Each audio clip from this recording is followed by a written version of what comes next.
People often say that democracy is the best system of government, but in democracy, the educated and the uneducated hold the same voting power.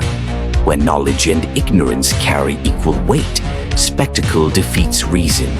The loudest voices dominate, not the wisest. Popularity becomes the measure of leadership, and visibility outweighs competence.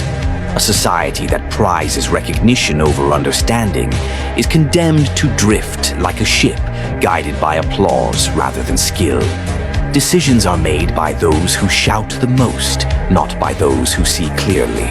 Wisdom is drowned in noise, and the state becomes a mirror of the crowd's illusions, rewarding charisma while punishing insight. Knowledge is treated as optional.